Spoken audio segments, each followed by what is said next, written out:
Welcome MOTU fans to another Third Earth Reviews toy review, and today I will be reviewing the Masters of the Universe Evil Spy, Tri-Klops. Tri-Klops was released in 1983 as part of Wave 2 of the Masters of the Universe toy line from Mattel. While Tri-Klops did not get a lot of screen time in the original Filmation series, he was an interesting character. There were hints that he was almost equal to He-Man in strength, but sadly due to the push for more released toys, this plot point was never fully developed. Tri-Klops was sold on a blister card packaging that fully showcased the figure, his weapon laid at his feet, and his mini-comic was behind him. In researching which mini-comic Tri-Klops came with, I found that he actually came with a few different ones, the most common being the Terror of Tri-Klops, the Secret Liquid of Life, and the Temple of Darkness.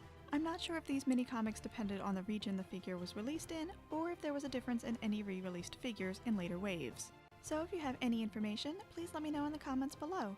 On the back of the blister card, there was a fantastic artwork featuring the character, along with images of other figures that were sold separately. The majority of his body was made out of a solid flesh-colored plastic, with just a bit of coloring for his head, belt, armbands, loincloth, and boots. Sadly, he is not one of the more interesting figures, so it's easy to see why Mattel was so quick to move on to the next wave of toys. Tri-Klops had the same articulation as most of the vintage MOTU figures. His head could look left and right, his arms could move up and down, and his legs could rotate at the hips. He also had the standard twistable waist and the power punch action. In addition, Tri-Klops had a rotating helmet with 3 different eyes. The function of these eyes differed depending on the franchise. However, the most common abilities is Distavision, which allowed him to see far distances, Night Vision, which allowed him to see in the dark, and Gamma Vision, which allowed him to see through or around objects. Each eye also had a different optic blast. In some franchises, Tri-Klops could only see in front of him as a normal human being, while others allowed him to see in 3 separate directions. The Filmation series had the helmet as a mechanical device, while the mini-comics had the helmet as a magical item.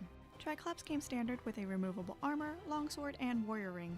While the sword and armor were made up of green and orange plastic, the warrior ring was white with an image of a skull in black.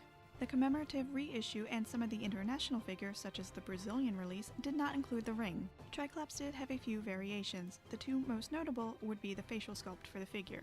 The first having a well-defined jaw, while the others have more of a distorted jawline. This gave some of the figures a more stern look. I hope that you've enjoyed this video. If you did, please remember to hit that like button and subscribe so you can check out all my other reviews. In my next vintage MOTU review, I will be taking a look at Rio Blast. So, until then, this has been Third Earth Reviews.